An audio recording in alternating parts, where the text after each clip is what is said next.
shall protect us from all our foes, but if the price is death for all we hold dear, then let us die without a shred of fear. Hail to Biafra, consecrated nation. O fatherland,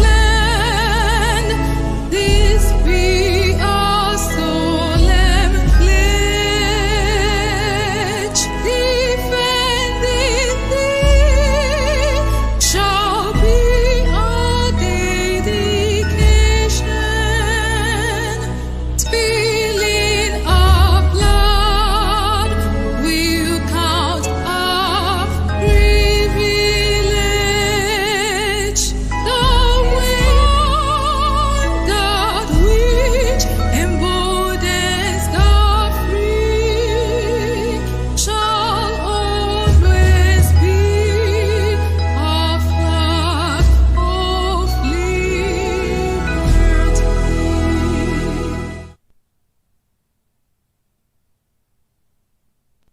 Ladies and gentlemen, the national anthem of Ambazonia.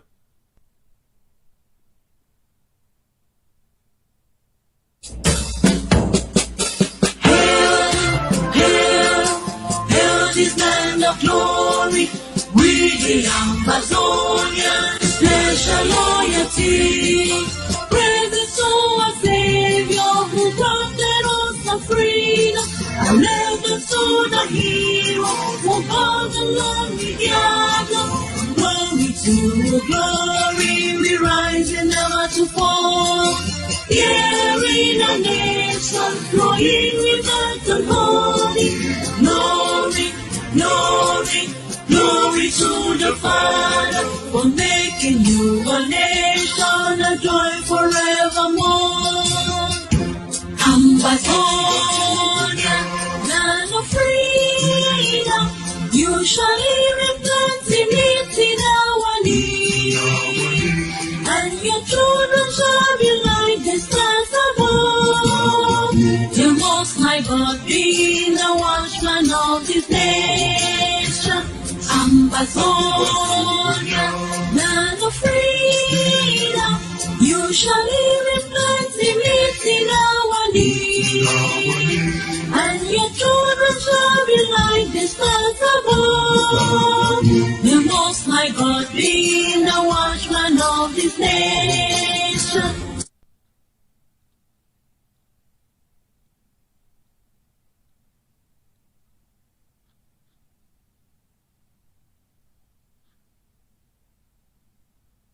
Ladies and gentlemen, welcome. It has been exactly 113 days since the brave, well-known, well-liked, the most feared and respectable leader of the indigenous people of Biafra, Mazi Nnamdi Kanu, has been in Nigerian custody after being renditioned to Nigeria from Kenya against several well-established international statutes. Soon, as the Directorate of IPOB became aware of the facts surrounding the abduction of its leader, the leadership body of Ambazonia Governing Council, headed by Dr. Ayaba, was briefed. These cross-leadership briefings were confirmed to have began soon as the two peoples officially entered into a formal alliance in 2021. Dr. Ayaba, who has not officially addressed the people of Biafra in person since the abduction of his comrade and friend, Nnamdi Kanu, released two short statements on the wake of the IPOB leader's illegal rendition. To the people of Biafra, the leader wrote the following message. IPOB has confirmed the abduction of its leader, Mazi Nnamdi Kanu. The Biafra people must remain steadfast in their quest for self-preservation and the actualization of their nation. They must know that genocide, before did not destroy the dream. Political asphyxiation did not kill the hopes of millions of Biafrans to exist as a people. To the government of Nigeria, the leader's words were unmeasured. He released the following statement to the Buhari government. That statement read in part, "The government in Abuja must come to the realization that abduction and rendition of leaders has never addressed the reasons that have compelled peoples to act in defiance of tyranny and oppression. During this dark moment in the life of Biafrans, I call on all of you to pray for Mazi Nnamdi Kanu.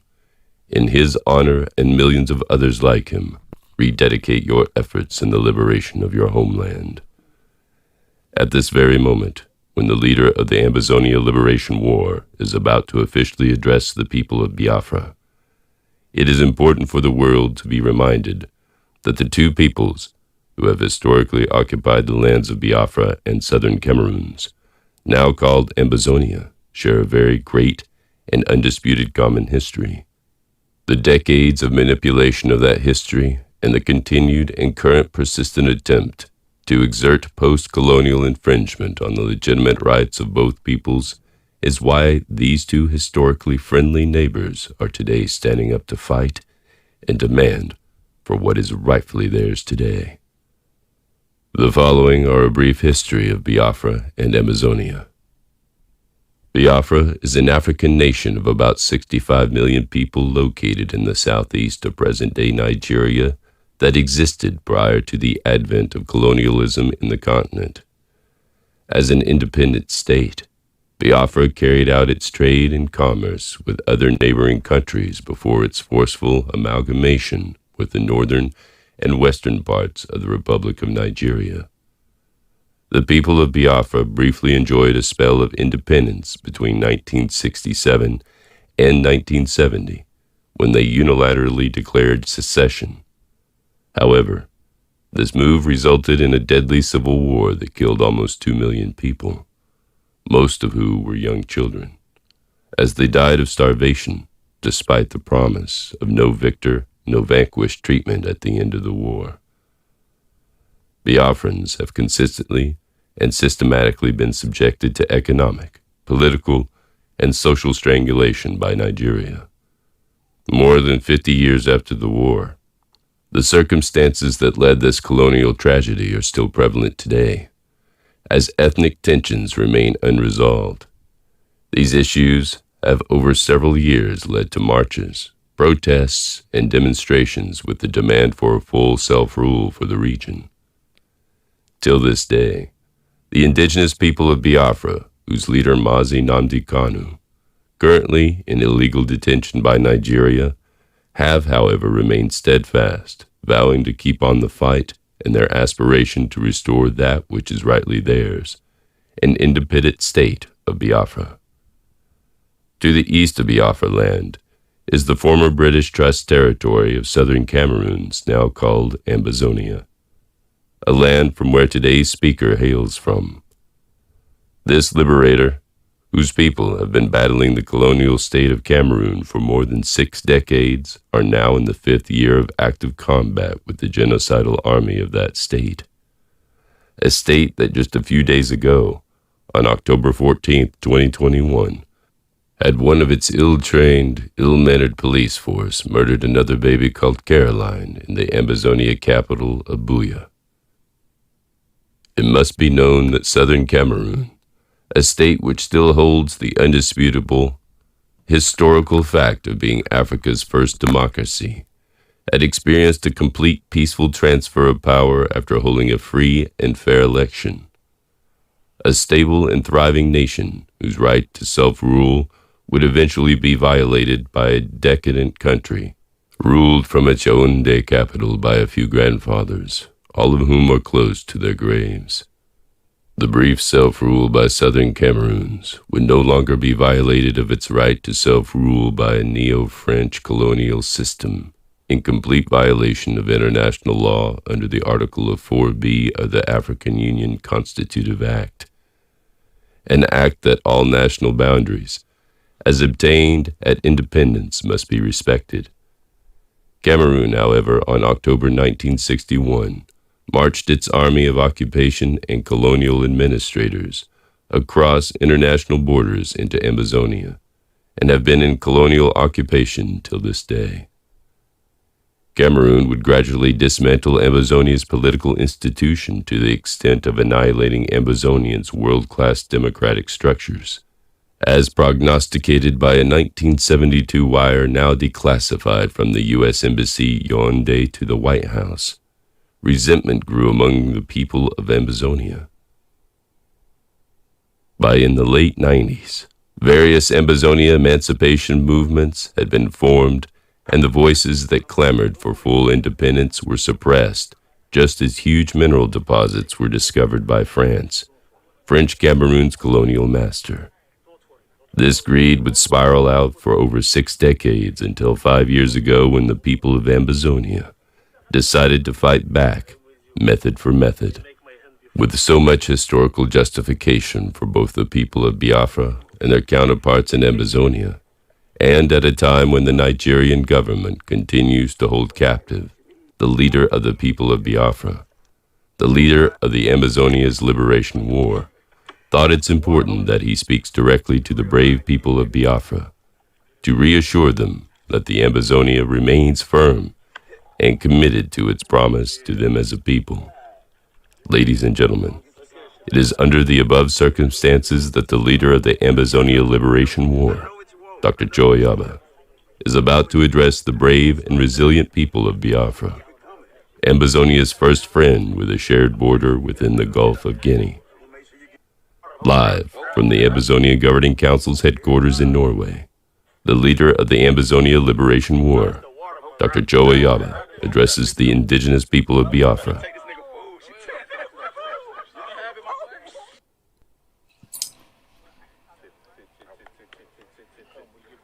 My fellow Biafrans, all hail Biafra, all hail Biafra. A few months ago, your leader was kidnapped and renditioned to Nigeria, where he has remained detaining communicado for the past months. I have never really spoken directly on this issue, and I have never addressed you on this issue.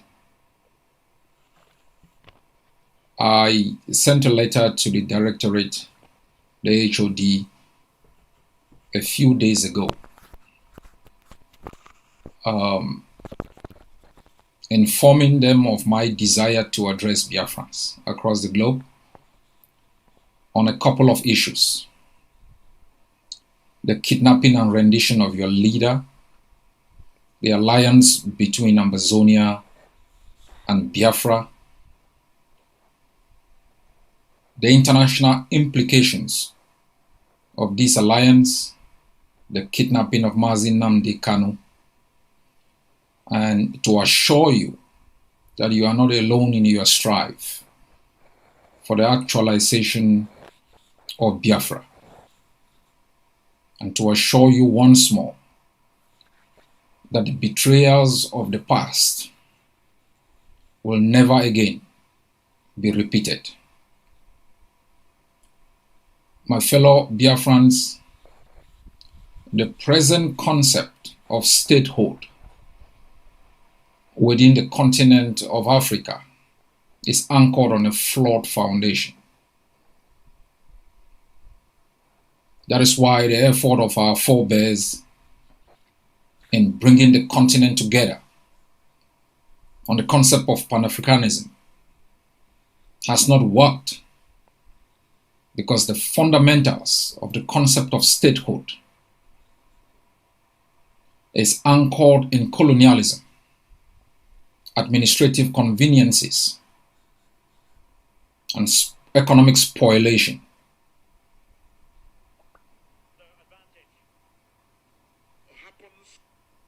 Africa has gone through several tragedies, and the children of Africa are scattered across the globe in search of a homeland, in search of an identity, in search of happiness. The continent hijacked hundreds of years ago, splintered and shared amongst colonialists who have implanted as overseers and managers of these plantations, tyrants and butchers who laid waste to our coast, looted our resources, built a large army that they have used to continue to perpetuate a neo-colonial doctrine that favors the West and these tyrants. Your leader was kidnapped through an illicit intercourse between Nairobi and Abuja, the leader of the largest indigenous group in the continent of Africa. It is a shame that in the 21st century, a people like Biafrans, who have been subjected to economic deprivation, political asphyxiation, social exclusion, will still be treated with contempt and disdain. Let me remind Nigeria that you didn't win the war. You won the battle of 1967. You've never won the war. And the reason for Nigeria's arrogance is reflected in the fact that despite a genocide committed on you, millions of Biafrans butchered, Nigeria has never apologized. There has never been accountability. Nigeria has continued with a vindictive perception as though Biafra was conquered, and its leaders are still pushing out utterances, sore on the wounds of a people who have suffered a lot of injustices in the land of their birth. All hail Biafra. Before there was Nigeria, there was Biafra. I am not addressing you as your leader. I am addressing you as a friend, as a Pan-Africanist, as someone who believes in justice, as someone who believes in the true union of peoples within the continent to safeguard their economic interests, to establish over their nations political systems that work for their interests, that are a reflection of their particularities, not an strange political system that serve the interests of foreign dominions, masterminded by tyrants who regularly organize political charade called elections to legitimize tyranny. My fellow Biafrans, we Amazonians are a people who have suffered injustice for so long, and we understand the pain. We understand the pain of tyranny, the curtailment of rights, the deprivation, the asphyxiation, the exclusion. And that's why we stand with you. And like our forebears did in their struggle against colonialism, we believe as a people who have suffered tribulations, we should never utter words or take actions that betray other people. That is why I led Amazonia into an alliance with Biafra, because you are a permanent neighbor. We were once governed as part of Inigo, and we walk out of there peacefully to establish our own system of rule in our own capital. We share a common border, a common heritage. We form one of the strongest blocs in the continent of Africa, in the Gulf of Guinea. We are a reflection of the future. future of prosperity, anchored in justice, equitable distribution of wealth, the exploitation of natural resources with replication and development, and where the owners of those resources not have a say in the way they are managed. We are a more than 70 million strong economy with one of the most educated economic workforce, ingenious in terms of entrepreneurial spirit. That's why they are scared of us. That's why they've imposed tyrants to ensure that our day of sunshine never comes. About 5 years ago, Cameroon declared war on Ambazonia. It used Nigeria as a proxy state to arrest Ambazonians within Biafra and within Nigeria, illegally, rendition them to Cameroon, where they were detained incommunicado, tried in kangaroo tribunals, and jailed for life. So when I speak about the kidnapping of your own leader, it's based on the experiences that we have faced. An experience that gives me a better platform to speak about this. You've been left like a flock without a shepherd. But I remind you that they've taken away your leader, but they've not taken away the vision, the ideology upon which his leadership was anchored. Nigeria has a choice. Mr. Buhari has a choice. It is a choice Mr. Biya rejected. Release Mazi Nnamdi Kanu. Engage in meaningful discussion on the aspirations of the Biafran people, or lay Nigeria waste. Nigeria's survival depends on the freedom of Biafra, not the other way around. As I said, Nigeria won the Battle of 1967. It didn't win the war. The war has been going on since then.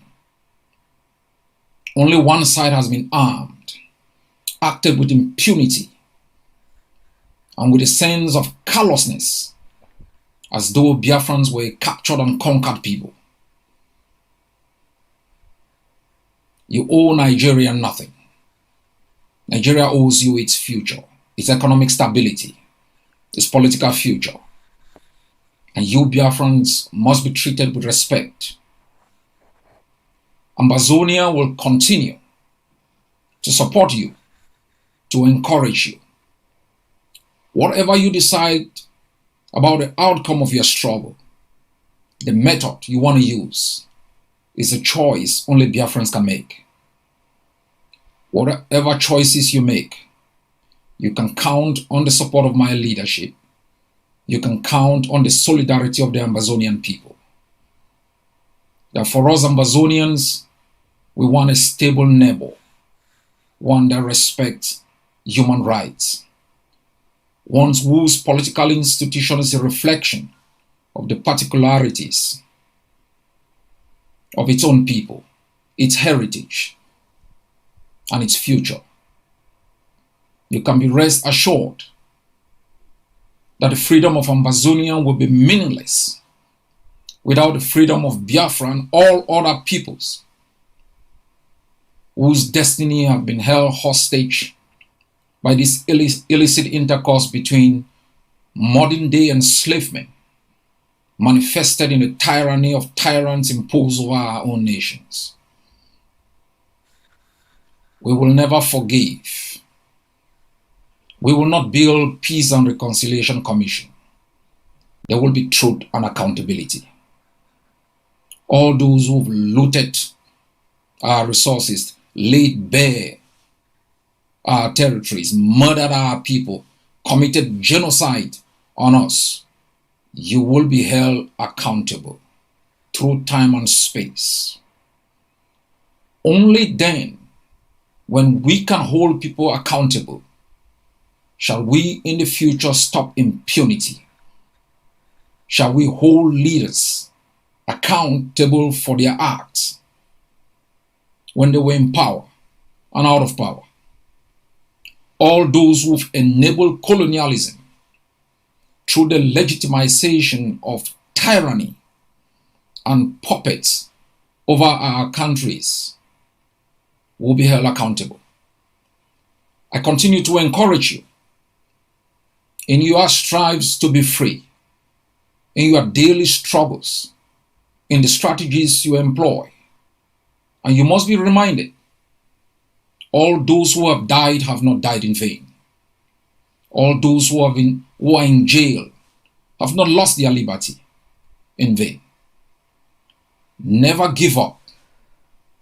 Be reminded that our both lands are flowing with the blood of patriots who have been murdered by those who took us captives. And on a daily basis, as we continue to struggle to ensure that our people are free, that our destinies and future are secured and anchored in justice, we must be reminded of other struggles, the sacrifices made by peoples. We are now scattered across the globe, living under democracies where we have the right to speak and sometimes be listened to. For all of those who are out of Biafra, you must continue to add your voices to ensure that your leader is released and that the dreams of the Biafran people is realized. I've not come here to make you feel it's going to be easy. Tyranny is entrenched. Brutality, murder, systematic torture, crimes against humanity, and even genocide are the best options for tyranny. You will face dark days. More leaders will be killed. Villages will be burnt as they have been burnt in Amazonia. You might lose another generation. But the dreams of the Biafran people, as manifested today in the enthusiasm which this generation has injected in the struggle, will be realized. It's in your hands to make it happen. It's in your hands to make it fail. As for us, Amazonia, we are already free. We have defeated Cameroon because we made a conscious decision that because occupation is predicated on economic exploitation, we were going to stop the occupier from exploiting our resources. We made a determination also that because occupation is predicated on political legitimacy, we make sure that we delegitimize the occupier in our homeland. We also realize that political stability is critical for the survival of the occupier. We made our land ungovernable. All of these strategies has crumbled Cameroon's politics within Amazonia, has elevated Amazonia from a domestic to an international issue. And we know that the dawn of a new day for Amazonia is just around the corner. As we continue to struggle for our own freedom, the alliance which myself and Mazi, Nnamdi, Kanu established for both peoples and both nations is going to be strengthened to ensure that after we are free, we establish a free economic zone where our both peoples can tap in both their human and natural resources to have a better life and a better future. My fellow Biafrans, Nigeria did not act alone Kenya facilitated the kidnapping and rendition of your leader. The same crime they committed in the kidnapping and rendition of the Kurdish leader, Mr. Öcalan. We must know that Cameroon continues to work with Nigeria to perpetuate crimes against Ambazonians. These alliances are critical for tyranny. They have implications on the outcomes which we seek for our people. That is why all Biafrans and Ambazonians must understand that the alliance between Biafra and Ambazonia is critical to ensure our both survivors. We will not defeat these tyrannies alone. We must work together like a people suffocated, like a people whose existence is threatened. We must stand together in all aspects. And I'm grateful and thankful that Biafrans in their hundreds join Ambazonians across the globe in the celebration of our 60th year of independence. We will continue also to replicate with the same kindness to ensure that you are free. On a daily basis, as you struggle for the freedom of your leader, you can count on me. You can count on my added voice. You can count on my own leadership. I wish you strength. I wish your own leadership, strength, foresight, and wisdom as they lead you to the dreams which you've set for yourself, for the generation yet unborn. You must know you are a free people. It is up to you to rise up and defend that freedom, or raise your hand in surrender and allow the enemy to continue to lay waste to your territory. All hail Biafra. God bless.